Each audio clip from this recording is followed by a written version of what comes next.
pintar menikmati bait-Mu Tuhan. Lebih baik satu hari di pelataran-Mu daripada 1000 hari di tempat lain.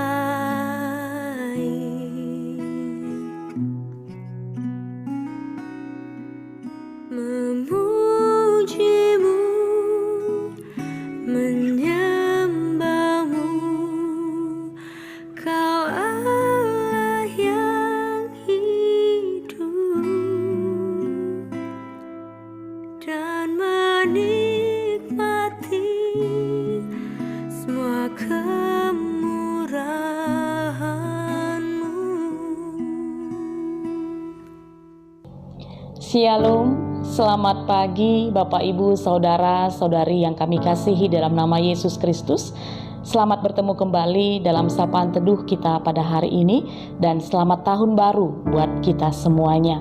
Sebelum kita mendengarkan sapaan teduh pada pagi hari ini, mari kami mengundang kita untuk bersatu di dalam doa. Kita berdoa. Bapa kami yang di surga, kami sungguh bersyukur buat hari ini, yang mana kami tetap boleh merasakan kasih penyertaan Tuhan sepanjang kehidupan kami, baik dalam istirahat kami tadi malam dan di pagi hari ini kami sudah dibangunkan, diberikan nafas kehidupan dan diizinkan untuk melakukan segala rencana dan aktivitas kami. Tapi Tuhan, sebelum itu semua kami mulai, kami mau terlebih dahulu dengar-dengaran akan firman-Mu. Oleh karena itu Bapa, berfirmanlah, sebab kami semua sudah siap mendengarkannya di dalam nama-Mu, Yesus Kristus Tuhan kami yang hidup. Amin. Bapak Ibu Saudara-saudari yang terkasih, sapaan teduh kita pada hari ini diambil dari kitab Yohanes 6 ayat 29. Demikian firman Tuhan kepada kita. Jawab Yesus kepada mereka, "Inilah pekerjaan yang dikehendaki Allah, yaitu hendaklah kamu percaya kepada Dia yang telah diutus Allah." Demikian sapaan teduh kita pada pagi hari ini. Menjadi populer, itulah Yesus yang diceritakan pada perikop sapaan teduh kita pagi hari ini. Pada saat itu, Yesus menjadi orang yang paling dicari di daerah Danau Galilea. Orang banyak mencari-cari Yesus kemana-mana, seolah mereka berlomba-lomba untuk menemui Dia lebih dahulu. Itu bisa kita lihat di ayat 22 sampai 24. Mereka tahu bahwa Yesus bukanlah manusia biasa, karena Yesus dapat melakukan banyak mujizat dan pekerjaan ajaib.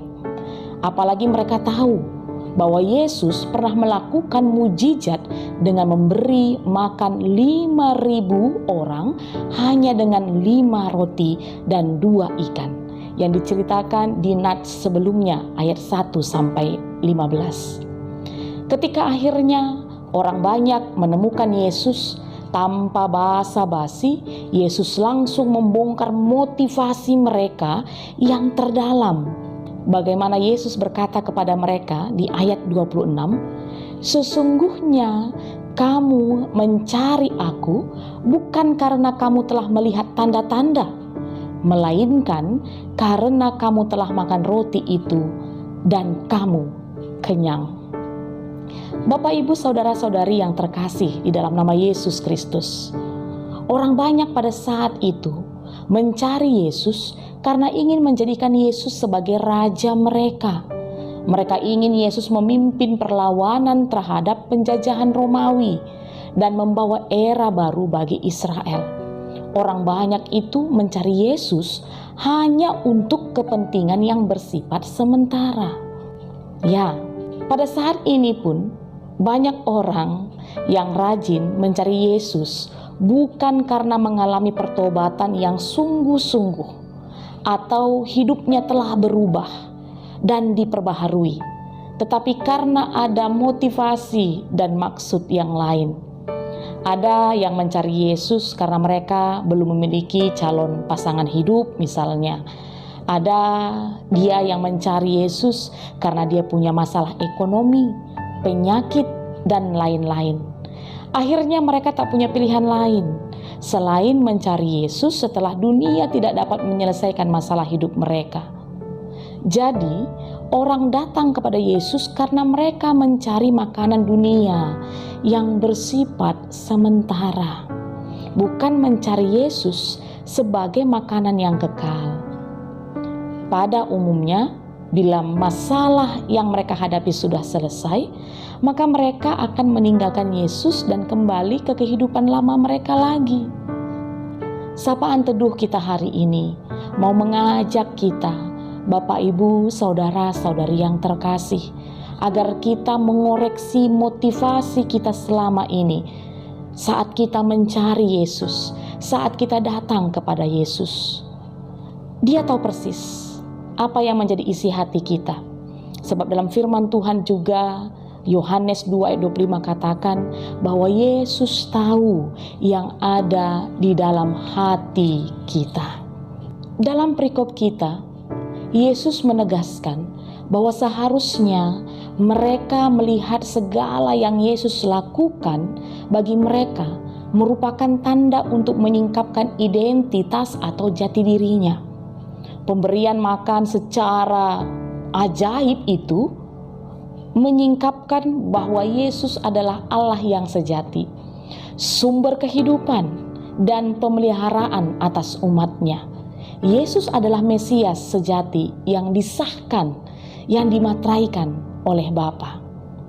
Oleh sebab itu, seharusnya kita yang mencari Yesus itu harus berfokus kepada berkat yang bersifat kekal, bukan yang sementara.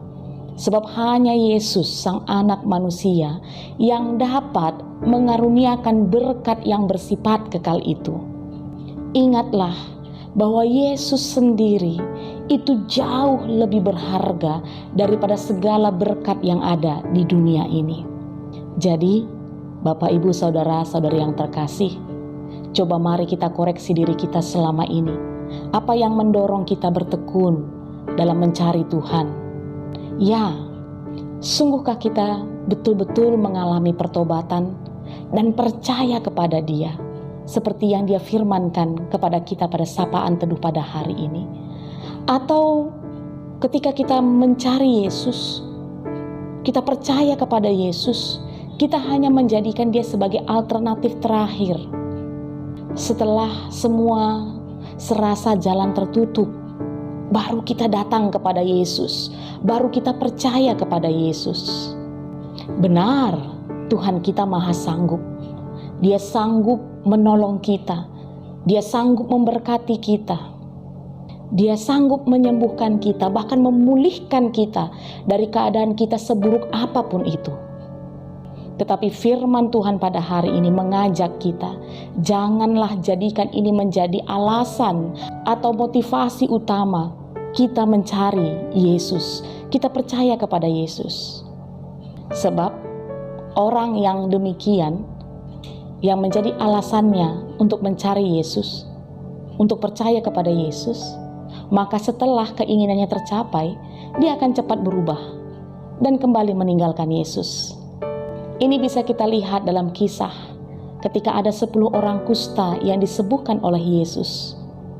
Yang kembali hanya 1 orang dan mengucap syukur. Tapi yang 9 lagi tidak kembali. Oleh karena itu, Bapak, Ibu, saudara-saudari yang terkasih di dalam nama Yesus Kristus, hari ini firman Tuhan luar biasa mengingatkan kita. Mari percaya kepada Yesus. Dalam menjalani tahun yang baru, tahun 2021, masih akan banyak tantangan-tantangan, kendala-kendala, masalah-masalah yang kita hadapi. Tapi mari taruh iman kita kepada Kristus, percaya kepada Kristus. Kita yakin Dia akan selalu memberkati, menolong dan menyertai kita karena Dia adalah juru selamat kita. Kita berdoa. Terima kasih Bapa yang di surga atas firman-Mu yang sudah diperdengarkan kepada kami pada hari ini, yang mana kami seluruh anak-anak-Mu diajak untuk selalu percaya hanya kepada Engkau Tuhan kami, Yesus Kristus Juru Selamat kami. Sebab Engkau Allah kami, Bapa kami, Sang Empunya kehidupan kami. Engkau yang tahu atas segala sesuatu yang terjadi dalam kehidupan kami. Untuk itu Bapa, ajari kami untuk senantiasa hanya menaruhkan kehidupan kami di dalam tangan-Mu saja, Allah kami, Sang Pemilik kehidupan kami. Dan pada kesempatan ini Tuhan, kami mau berdoa buat seluruh pengurus perpulungan Jabu-Jabu yang ada di tengah-tengah runggun-runggun Klasis Jakarta Kalimantan. Tuhan melihat setiap anak-anak-Mu ini atas setiap kesetiaan, atas setiap semangat dan motivasi ingin memberikan pelayanan yang terbaik di tengah-tengah gereja Tuhan, di runggun-runggun kami masing-masing. Tuhan memberkati mereka agar kiranya tetap sehat dalam menjalani kehidupannya, tetap kuat dan selalu mengandalkan Tuhan. Terlebih Tuhan tetap bertanggung jawab dalam menjalankan setiap program-program pelayanan yang ada di tengah-tengah PJJ kami masing-masing.